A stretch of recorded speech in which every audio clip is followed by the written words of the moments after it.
నమస్తే RTV news కి స్వాగతం. నేను రాజీవ్. ముందుగా హెడ్లైన్స్.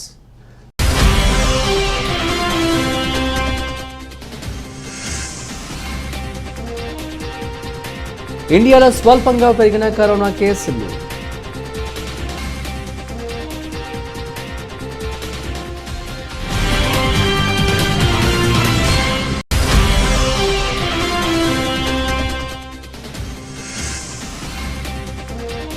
క్రిప్టో కరెన్సీపై తొలిసారి బహిరంగంగా స్పందించిన మోదీ.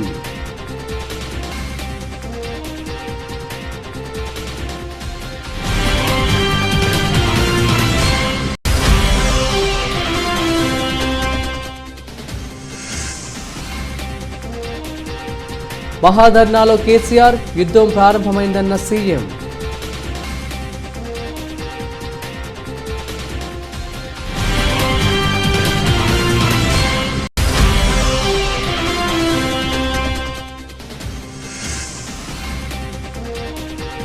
T20లో అరుదైన రికార్డ్ సాధించిన రోహిత్, రాహుల్ జోడీ.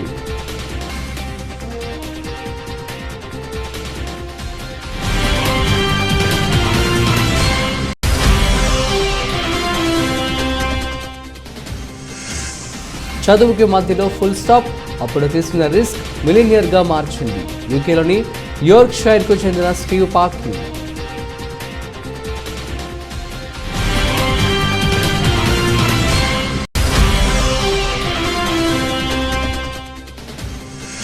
తాడేపల్లిలోని ముఖ్యమంత్రి క్యాంప్ కార్యాలయంలో స్థానిక సంస్థల కోటాలో వైఎస్ఆర్ కాంగ్రెస్ పార్టీ ఎమ్మెల్సీ అభ్యర్థులకు బి ఫారంలు అందజేసిన ముఖ్యమంత్రి వైఎస్ జగన్మోహన్ రెడ్డి.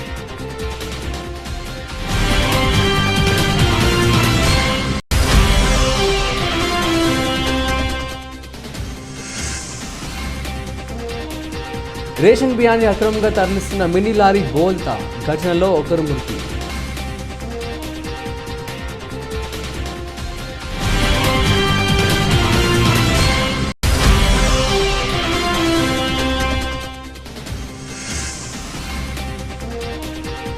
అమరావతి వెలుగుపూడి సచివాలయంలోని శాసనసభ స్పీకర్ తమ్మినేని సీతారాం అధ్యక్షతన పీఏసీ సమావేశం.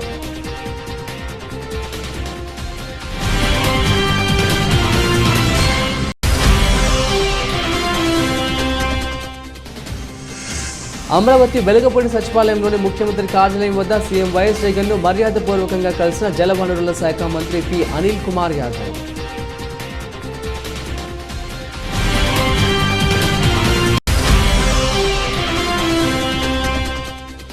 వైసీపీకి ఓటు వేయలేదని టీడీపీ కార్యకర్తపై దాడి, బాధితుడిని పరామర్శించిన నర్సరావుపేట పార్లమెంట్ నియోజకవర్గ టీడీపీ అధ్యక్షులు మాజీ ఎమ్మెల్యే జీబీ ఆంజనేయులు.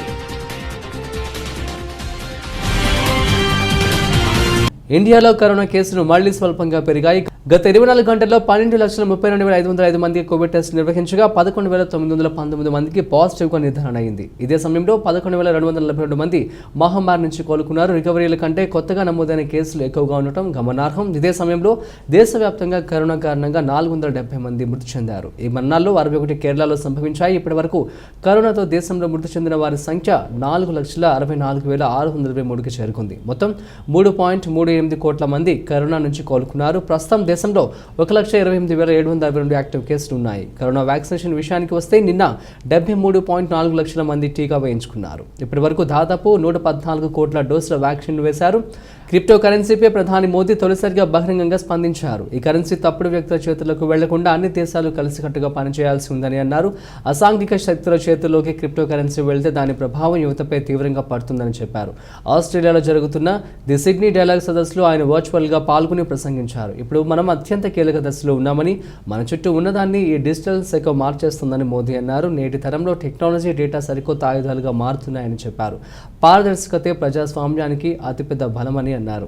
దీని స్వార్థ ప్రయోజనాల కోసం దుర్వినియోగం చేయకుండా చూడాల్సిన బాధ్యత ప్రతి ఒక్కరిపై ఉందని చెప్పారు. సరైన రెగ్యులేటరీ లేని క్రిప్టో కరెన్సీ మనీ లాండరింగ్, ఉగ్రవాదులకు ఫైనాన్సింగ్కు ఉపయోగపడే ప్రమాదం ఉందని అన్నారు. క్రిప్టో కరెన్సీ పేమెంట్లపై తమ ప్రభుత్వం రెగ్యులేటరీ ఫ్రేమ్వర్క్ చేస్తుందని చెప్పారు. అంతర్జాతీయ పోటీ అధికారాలు దేశ నాయకత్వానికి కొత్త రూపును తీసుకొస్తున్నాయని మోదీ అన్నారు. ఈ పోటీ సంపద సృష్టి అభివృద్ధికి సరికొత్త అవకాశాలను కల్పిస్తుందని, ఇదే సమయంలో మనం కొత్త ప్రమాదాలను కూడా ఎదుర్కోవాల్సి వస్తుందని చెప్పారు. ప్రపంచంలోనే అతిపెద్ద వేగంగా అభివృద్ధి చెందుతున్న పర్యావరణ వ్యవస్థ ఇండియాదని మోదీ అన్నారు. ప్రపంచంలోనే అత్యంత విలువైన ప్రజా సమాచార మౌలిక వ్యవస్థలను తాము నిర్మిస్తున్నామని చెప్పారు. దేశంలోని 6 లక్షల గ్రామాలను ఇంటర్నెట్తో అనుసంధానించే పనిలో ఉన్నామని తెలిపారు. టెక్నాలజీని ఉపయోగించే 100 కోట్లకు పైగా వ్యాక్సిన్ డోసులను వేయగలిగామని చెప్పారు. రైతులు పండించిన ధాన్యం కొనుగోలు విషయంలో కేంద్రంపై ఇక యుద్ధం ఆగబోదని తెలంగాణ ముఖ్యమంత్రి కేసీఆర్ అన్నారు. రైతుల పట్ల కేంద్రం పూర్తి వ్యతిరేకతతో ఉందని విమర్శించారు. కేంద్ర ప్రభుత్వ వైఖరికి వ్యతిరేకంగానే తాము యుద్ధాన్ని ప్రారంభించామని, ఇది కేవలం ఆరంభం మాత్రమేనని, రాబోయే రోజుల్లో యుద్ధాన్ని ఉధృతం చేస్తామని చెప్పారు. హైదరాబాద్ ఇంద్రపార్క్ వద్ద టీఆర్ఎస్ చేపట్టిన మహాధర్నా కార్యక్రమంలో కేసీఆర్ కూడా పాల్గొన్నారు. ఈ సందర్భంగా ఆయన మాట్లాడుతూ కేంద్రంపై విమర్శలు గుప్పించారు. పంజాబ్లో కొన్న విధంగానే తెలంగాణలో కూడా వరి ధాన్యాన్ని కొనగాలని ప్రధాని మోదీని స్వయంగా కోరానని, ఆయన మోదీ నుంచి ఒలుకు పలుకు లేదని విమర్శించారు. కేంద్ర ప్రభుత్వం దిగొచ్చి రైతులకు న్యాయం చేసేంత వరకు తమ పోరాటం కొనసాగుతూనే ఉంటుందని చెప్పారు.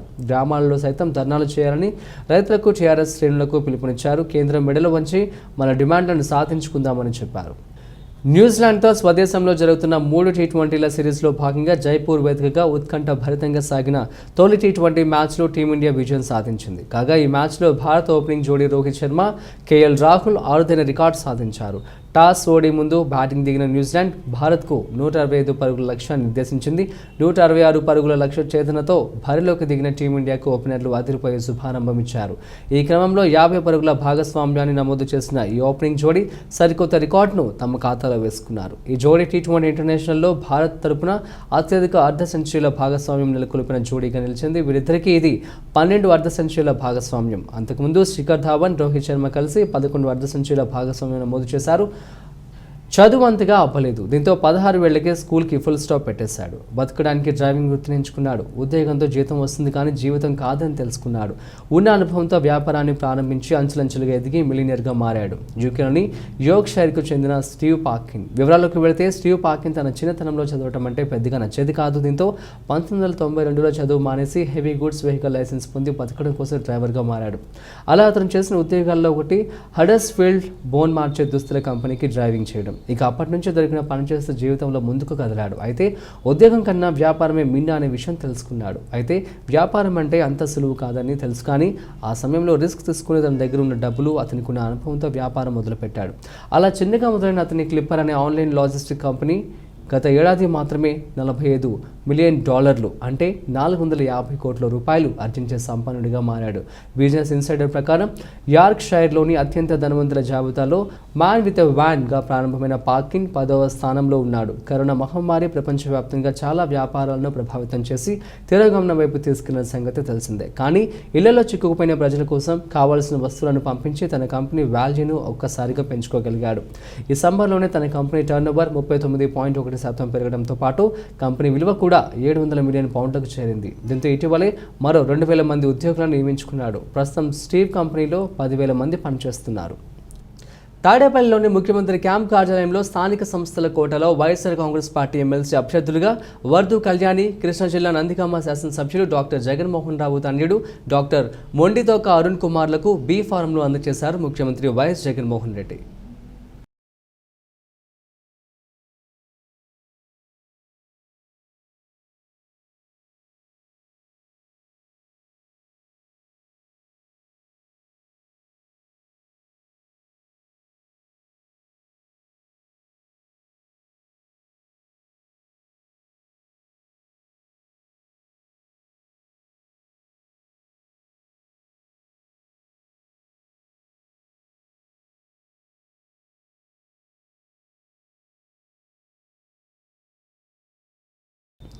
గుంటూరు జిల్లా బెల్లంకొండ మండలంలోని పాపాయిపాలెం శివారులోని అక్రమంగా తరలిస్తున్న పీడీఎస్ రేషన్ బియ్యంతో వెళ్తున్న మినీ లారీ స్టీరింగ్ అదుపు తప్పి ఒక్కసారిగా బోల్తా కొట్టింది. ఈ ఘటనలో ఒకరు మృతి చెందారు. సమాచారం తెలుసుకున్న పోలీసులు ఘటనా స్థలానికి చేరుకొని కేసు నమోదు చేసుకుని దర్యాప్తు చేస్తున్నారు.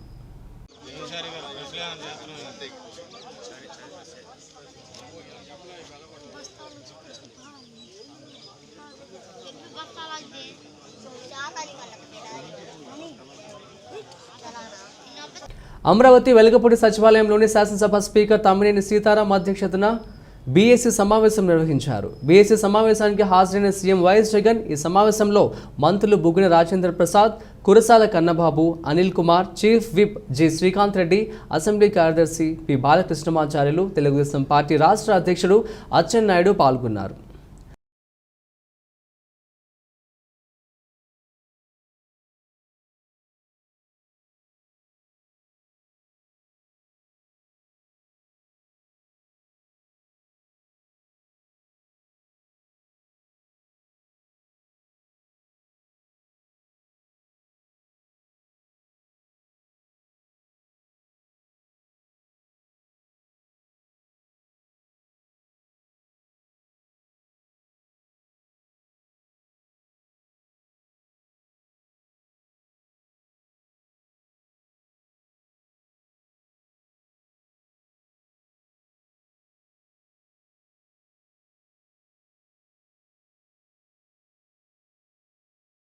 అమరావతి వెలగపూడి సచివాలయంలోని ముఖ్యమంత్రి కార్యాలయం వద్ద సీఎం వైఎస్ జగన్ను మర్యాదపూర్వకంగా కలిసిన జలవనరుల శాఖ మంత్రి P Anil Kumar Yadav.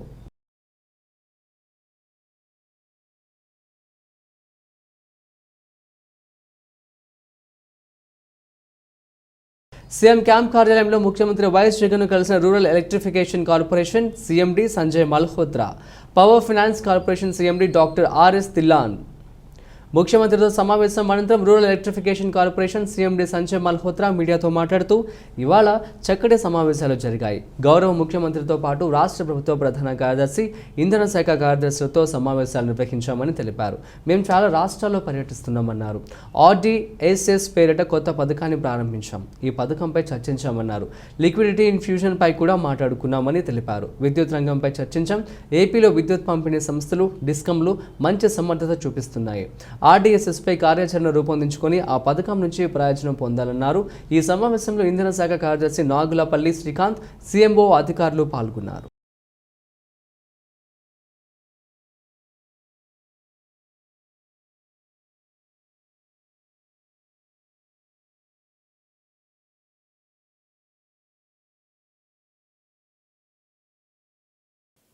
Yeah, we have had good meetings today with the Chief Secretary and with the Principal Secretary Energy, and then just now with the Honorable CM. So we are visiting various states, and a new scheme has been launched, RDSS, reforms linked distribution sector scheme. We have discussed about that. We have also discussed about liquidity infusion scheme and generally about the power sector. So we have observed that the DISCOMs of Andhra are doing very well on various fronts. Andhra Pradesh government has prepared the action plan for RDSS, which is the main focus of our visit, and we are hopeful that they will be able to take benefit of this scheme. Thank you. CM camp కార్యాలయంలో ముఖ్యమంత్రి YS Jagan సమక్షంలో వైఎస్ఆర్ కాంగ్రెస్ పార్టీలో చేరిన పశ్చిమ గోదావరి జిల్లా పాలకొల్లు జననేత గున్నం నాగబాబుతో పాటు పార్టీలో చేరారు ఆయన తండ్రి గున్నం సుభాష్, పాలకొల్లు జనసేన నేతలు వీర శ్రీనివాసరావు, విపర్తి ప్రభాకర్ రావు. ఈ కార్యక్రమంలో గృహ నిర్మాణ శాఖ మంత్రి చెరుకువాడ శ్రీ రంగనాథరాజు, నరసాపురం ఎమ్మెల్యే మధునూరి ప్రసాద్ రాజు, జడ్పీ చైర్మన్ కవూరు శ్రీనివాస్ పాల్గొన్నారు.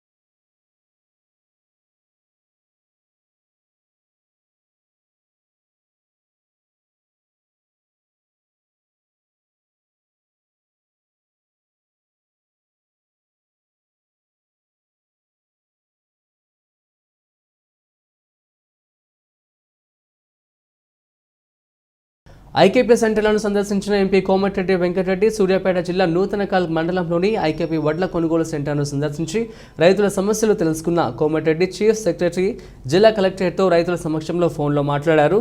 ఈ సందర్భంగా కేసీఆర్పై కోమటిరెడ్డి తీవ్ర స్థాయిలో మండిపడ్డారు. బీజేపీ తెరాస పార్టీలు దొంగ దీక్షలు చేస్తున్నాయన్నారు. ఈ రెండు పార్టీలు లోపాలు ఒకటే. కేంద్ర రాష్ట్ర ప్రభుత్వాలు ఆడే డ్రామాల వల్ల రైతులు బలవుతున్నారు. కేసీఆర్కి దమ్ముంటే ఢిల్లీలో ధర్నా చేయాలి. రాష్ట్ర ముఖ్యమంత్రి ఐఎండీ ధర్నా చేయడానికి సిగ్గుండాలి. మనది ధనిక రాష్ట్రం అంటున్నప్పుడు ముందుగా వడ్లను కొనుగోలు చేసి తర్వాత కేంద్రంపై కోట్లాడాలి. అవసరం లేకున్నా ప్రగతి భవన్కి ప్రభుత్వ అధికారుల కార్లకు 100 కోట్లు కేటాయిస్తున్నావు. 6 కాలం కష్టపడి పండించిన రైతు విషయంలో ఎందుకు కాలయాపన చేస్తున్నావంటూ కేంద్ర రాష్ట్ర ప్రభుత్వాలు ఒకరిపై ఒకరు విమర్శించుకుంటున్నాయి. వారంలోపు వడ్లను కొనుగోలు చేయకపోతే అసలు యుద్ధం ఏం చేస్తామన్నారు. దొంగ ధర్నాలు కాదు, అసలు ధర్నా అంటే ఎలా ఉంటుందో మీకు మేము చూపిస్తామని హెచ్చరించారు.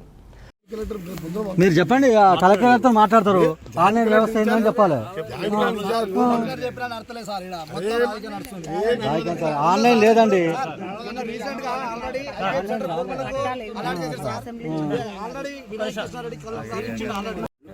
కౌలు రైతులు పోయినసారి ఏమన్నా అంటే కౌలు రైతు ఆయన సొంత భూమి 2 ఎకరాలు ఉందనుకో, పలానా పేరు నీ పేరేంటి రాజ్బహదూర్ రెడ్డి. ఆయన సొంత భూమి 2 ఎకరాలు ఉంటే 3 ఎకరాలు కౌలు తీసుకున్నాడు. అయితే ఆయన కౌలు ఆ ఓట్లు కూడా ఈయన అకౌంట్లో పడ్డాయి డబ్బులు. ఇప్పుడు ఏమంటున్నాడు ఇక్కడ మన ఆయన పేరు సీసీ అంట ఆయన ఏమంటారు, ఈసారి మాకు కొత్త గైడ్ లైన్స్ వచ్చినాయి, మాకు అట్లా ఆ కౌలుకి ఇచ్చిన నీ అకౌంట్లో పడవు, ఆ ల్యాండ్ ఓనర్ అకౌంట్లో పడితే అంటాడు డబ్బులు.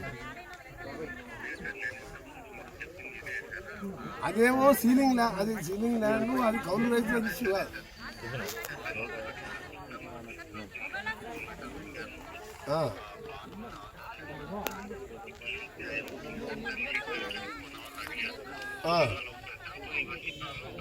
అదే మరి సీసీ మీ సీసీలకి వీళ్ళకి చెప్పండి. వీళ్ళకి తెలియక రైతులు నీ చిన్న చిన్న దాని మీద వాళ్ళని మొత్తం మెంటల్గా టెన్షన్. ఇప్పటికే కొంత లేరని ఒక టెన్షన్, వర్షం పడుతుందని ఒక టెన్షన్, రేటు వస్తలేదు ఒక టెన్షన్. వీళ్ళు కొత్త కొత్త ఇవన్నీ మళ్ళీ డౌట్స్ క్లారిఫై చేయిస్తున్నాం వాళ్ళకి.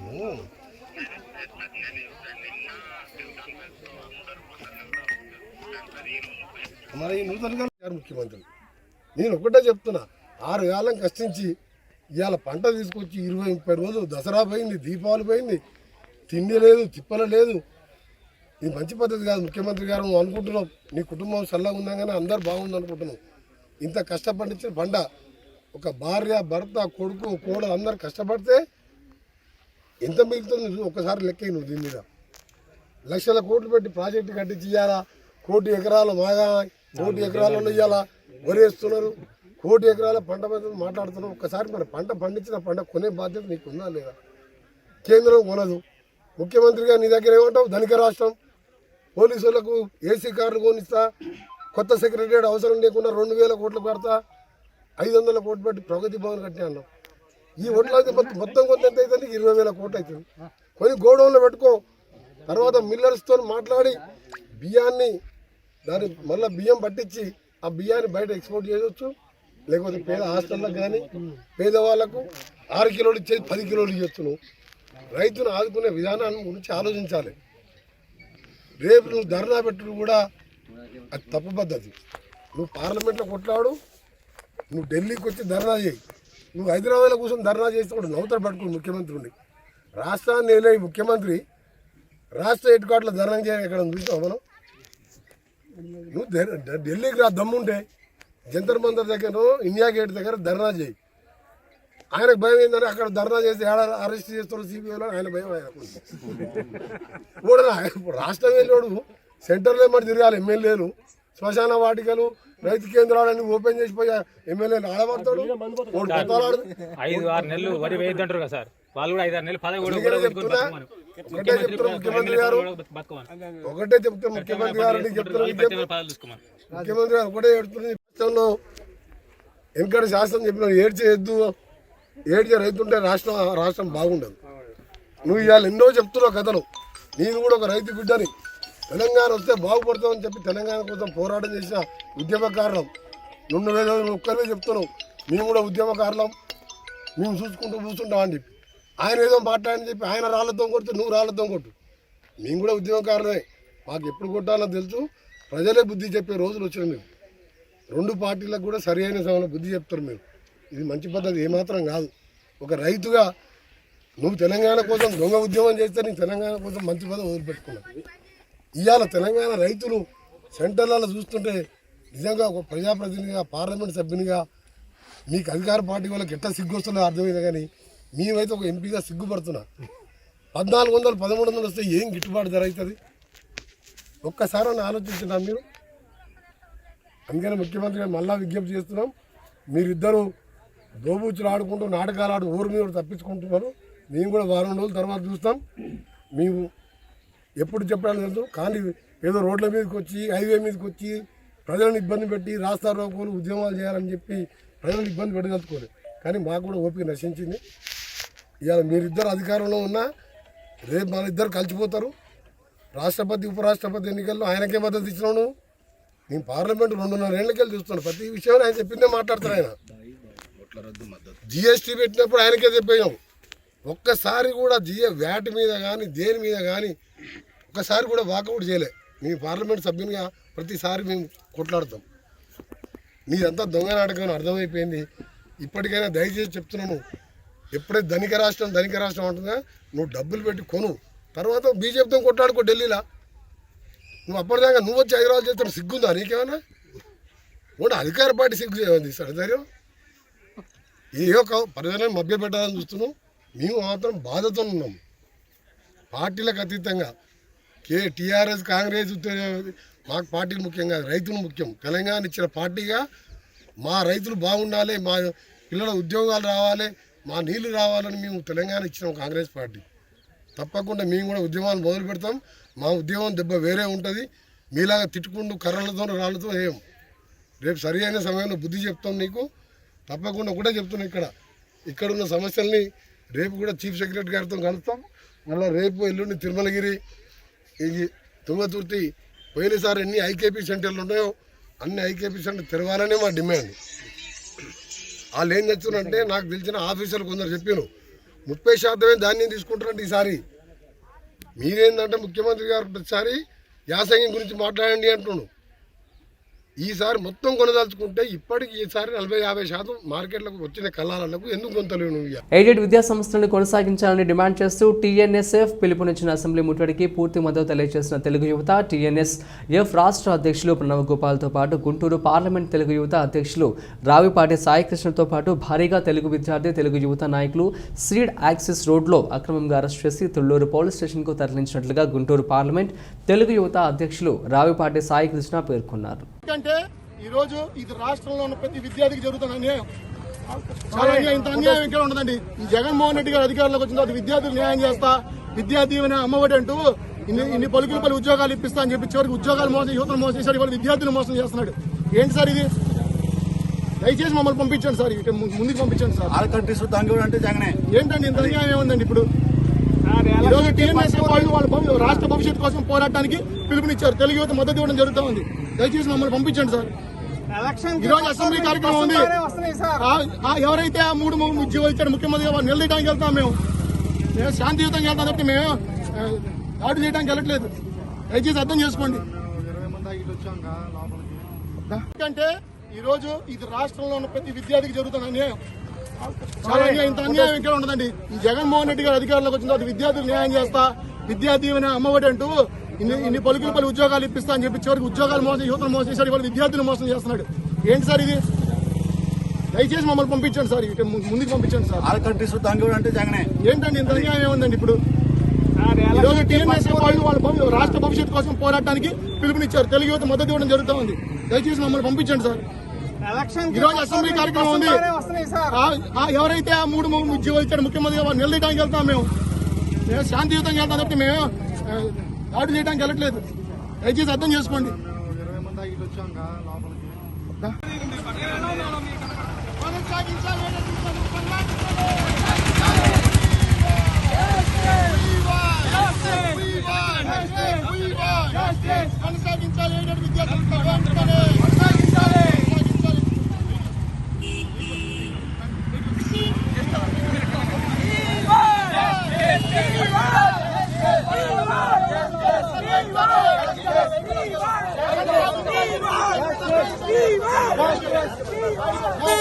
We want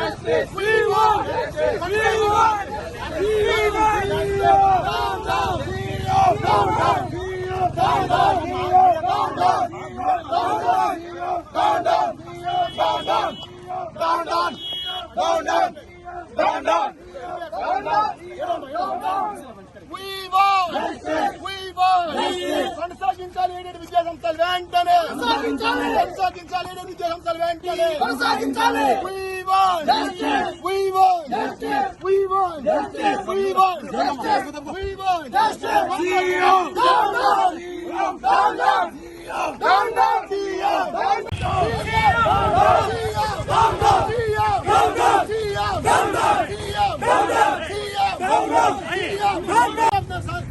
మేము శాంతియుతంగా పేద విద్యార్థులకి ఉన్నత విద్యను దూరం చేద్దాం అనుకుంటాడు జగన్మోహన్ రెడ్డి. ఆ యొక్క జీవోలు వెనక్కి తీసుకోవాలని మేము ఈరోజు అసెంబ్లీ ముట్టడి కార్యక్రమం చేద్దాం. మీకు దండం పెడతాం, సహకరించండి సార్. ఇది అన్యాయం, ఇది అన్యాయం. దయచేసి మమ్మల్ని పంపించండి. ఇది అన్యాయం సార్. మేము మీ పిల్లల కోసం, మీ భవిష్యత్తు కోసం పోరాడుతున్నాం.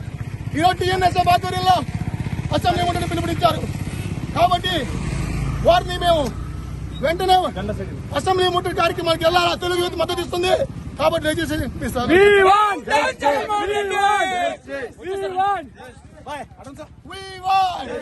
కొనసాగించాలి. జీవో నెంబర్ 3 జీవోలు వెంటనే రద్దు చేయాలి. జీవోలు వెంటనే రద్దు చేయాలి. జీవోలు వెంటనే ఎయిడెడ్ విద్యా సంస్థలపై జీవో వెంటనే కొనసాగించాలి. ఎయిడెడ్ విద్యా సంస్థలు వెంటనే. మేడం, మేము ఆడపిల్లలం కాదు మేడం, మేము ఆడపిల్లలం కాదు మేడం గారు. మిమ్మల్ని ఎవరు ఇబ్బంది పెట్టలేదు. మేము పోరాటం చేస్తుంటే మమ్మల్ని ఆపేస్తున్నారు. రాష్ట్ర పిల్లల భవిష్యత్తు కోసం మేము పోరాటం చేస్తుంటే మమ్మల్ని అడ్డుకుంటున్నారు. మీరు అడ్డుకుంటే పిల్లల భవిష్యత్తు కోసం మమ్మల్ని ఆపండి. మమ్మల్ని 5 పంపించండి అక్కడికి. మమ్మల్ని పంపించండి.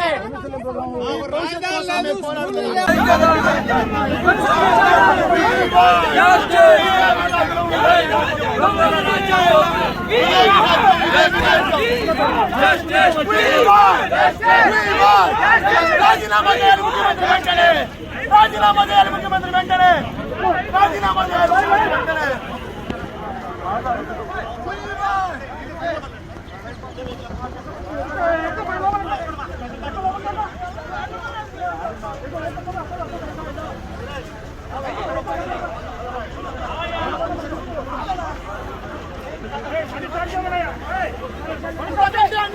ఉందంటే ప్రజాస్వామ్యంలో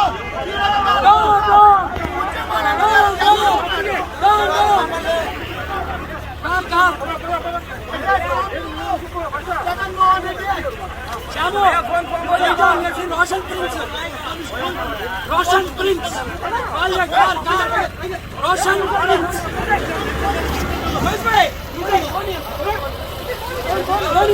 వైసీపీకి ఓటు వేయలేదని టీడీపీ కార్యకర్తపై దాడి, బాధితుడిని పరామర్శించిన నర్సరావుపేట పార్లమెంట్ నియోజకవర్గ టీడీపీ అధ్యక్షులు మాజీ ఎమ్మెల్యే జీబీ ఆంజనేయులు.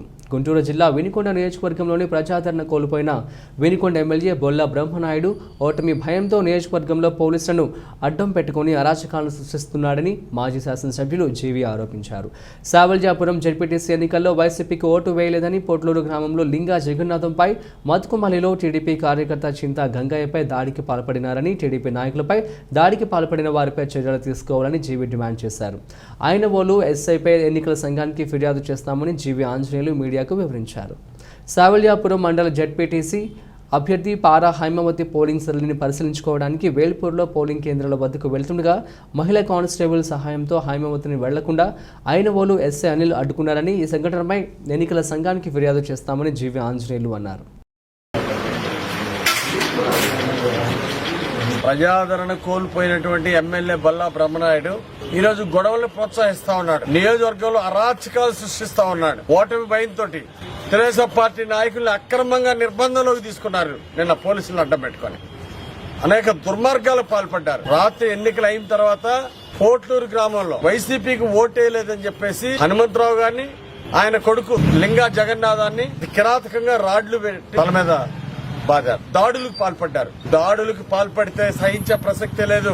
దీనికి గుణపాఠం చెప్తా. ప్రజలు తిరగబడితే పారిపోయే పరిస్థితి వస్తుంది. మీకు దాడులు ప్రోత్సహిస్తున్నటువంటి బొల్లా బ్రహ్మనాయుడికి భవిష్యత్తులో కూడా గుణపాఠం చెప్తారు. పన్నులపై భారం పెంచారు, నిత్యావసర సరుకుల రేట్లు పెంచారు, ఆర్టీసీ ఛార్జీలు పెంచారు. ఈ విధంగా ప్రజల మీద పన్నుల భారం మోపి ఈ రోజు ప్రజల్ని నడ్డి విరగొట్టింది ఈ ప్రభుత్వం. అందుకే ప్రజల్లో ఉన్నటువంటి అసమ్మతి ఈ ప్రభుత్వం సవిచూస్తా ఉంది. ప్రజల్లో వచ్చినటువంటి అసంతృప్తిని తట్టుకోలేక, ఫేస్ చేయలేక ఈ బొల్లా బ్రహ్మనాయుడు ఎట్లయినా గెలవాలని అరాచకాలు సృష్టించి నిర్బంధ అరెస్టులు చేసి తప్పుడు కేసులు పెట్టించి గెలవాలని దుర్మార్గంగా చూస్తున్నారు. జడ్పీటీసీ అభ్యర్థి ప్రతిపూర్తి తిరిగే అర్హత ఉంది. ఎన్నికల నిబంధనల్లో ఉంది. కానీ బొల్లా బ్రహ్మనాయుడు వేల్పూర్ గ్రామంలో మా తెలుగుదేశం పార్టీ జడ్పీటీసీ అభ్యర్థిని బూతుల్లో కూడా పోకుండా పోలీసులు అడ్డం పెట్టి ఆపాడు. మహిళా కానిస్టేబుల్ చేత వెనక్కి తోపించారు 3 సార్లు.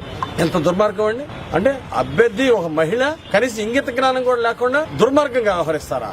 35 బూతులకు వెళ్లి వచ్చే హక్కు అభ్యర్థికి ఉంది. దొంగోట్లు పడకుండా చూసుకోవాల్సిన బాధ్యత ఉంది. దొంగోట్లు పడుతున్నాయంటే అభ్యర్థి లోపలికి వెళ్లి నేను తనిఖీ చేస్తాను, ఆర్ఓతో మాట్లాడతానంటే ఆర్ఓతో కూడా మాట్లాడకుండా జడ్పీటీసీ అభ్యర్థి హైమావతిని అతి కిరాతకంగా ఎస్ఐల్ని పోలీసుల్ని పెట్టేసి ఆపారు. ఎవరైతే ఎస్ఐ అనిల్ ఉన్నాడో దుర్మార్గం కిరాతకంగా వ్యవహరించి మా అభ్యర్థిని బూత్లోకి వెళ్లకుండా నిర్బంధించడం జరిగింది. దీని మీద మేము తప్పనిసరిగా కేసు వేస్తాం. దీని మీద ఎన్నికల కమిషన్ కంప్లైంట్ చేస్తాం. ఇలాంటి మళ్ళీ పునరావృతం కాకుండా మేము చట్ట ప్రకారం చర్యలు తీసుకుంటాం. మొదలైన ఏపీ అసెంబ్లీ సమావేశాల్లో మొదటి జాతీయ గీతాన్ని ఆలపించిన అనంతరం కడప జిల్లా బద్వేలు ఉప ఎన్నికల్లో గెలుపొందిన YCP MLA doctor Dasari Sudha ఎమ్మెల్యేగా అసెంబ్లీ సాక్షిగా ప్రమాణ స్వీకారం చేశారు. మృతి చెందిన నేతలను గుర్తు చేసుకుంటూ వారి కుటుంబ సభ్యులకు ప్రగాఢ సానుభూతి వ్యక్తం చేశారు.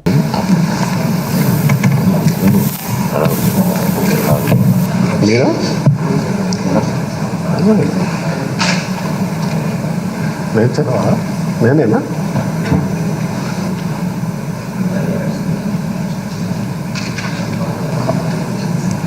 మా పేరు చెప్పుకోమని ఆమె పేరు చెప్పుకోవాలి కదా. నేను చెప్పాలి ముందా?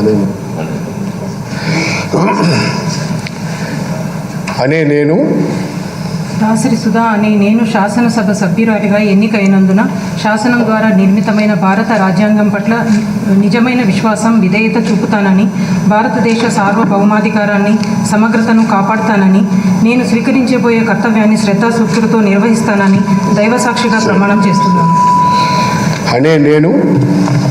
శాసనసభ సభ్యురాలనైన దాసరి సుధా అనే నేను సభా నియమాలకు కట్టుబడి ఉంటానని, వాటిని అనుసరిస్తానని, సభా మర్యాదలను పాటిస్తానని, సంప్రదాయాలను గౌరవిస్తానని దైవసాక్షిగా ప్రమాణం చేస్తున్నాను.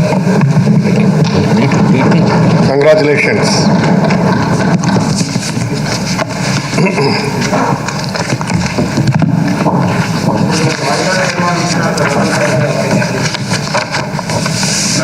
బులెటిన్ ముగించే ముందు హెడ్లైన్స్ మరొకసారి.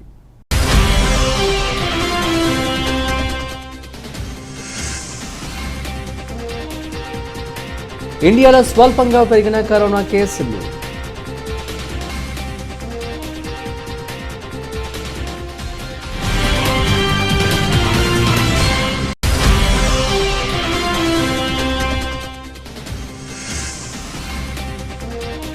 క్రిప్టో కరెన్సీపై తొలిసారి బహిరంగంగా స్పందించిన మోదీ.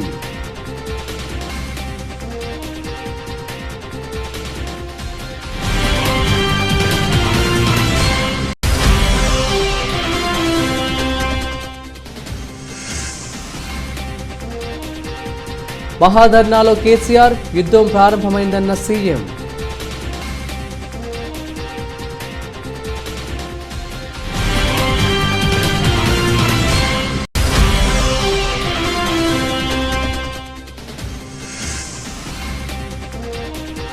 T20లో అరుదైన రికార్డ్ సాధించిన రోహిత్, రాహుల్ జోడీ.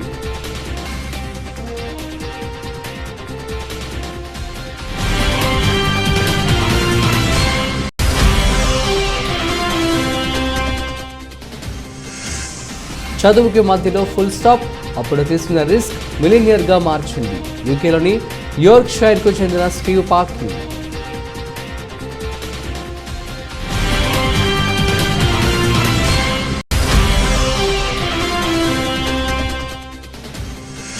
తాడేపల్లిలోని ముఖ్యమంత్రి క్యాంప్ కార్యాలయంలో స్థానిక సంస్థల కోటాలో వైఎస్ఆర్ కాంగ్రెస్ పార్టీ ఎమ్మెల్సీ అభ్యర్థులకు బీ ఫారంలు అందజేసిన ముఖ్యమంత్రి వైఎస్ జగన్మోహన్ రెడ్డి.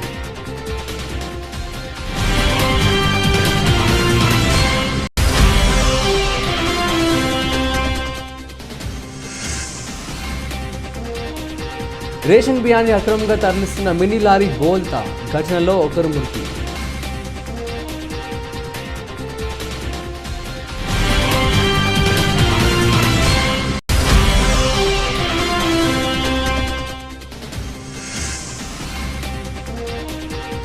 అమరావతి వెలుగుపూడి సచివాలయంలోని శాసనసభ స్పీకర్ తమ్మినేని సీతారాం అధ్యక్షతన పీఏసీ సమావేశం.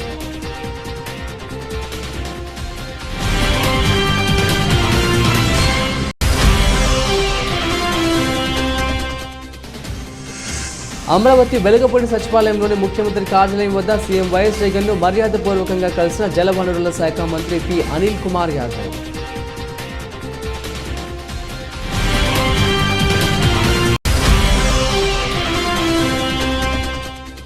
వైసీపీకి ఓటు వేయలేదని టీడీపీ కార్యకర్తపై దాడి, బాధితుడిని పరామర్శించిన నర్సరావుపేట పార్లమెంట్ నియోజకవర్గ టీడీపీ అధ్యక్షులు మాజీ ఎమ్మెల్యే జీబీ ఆంజనేయులు.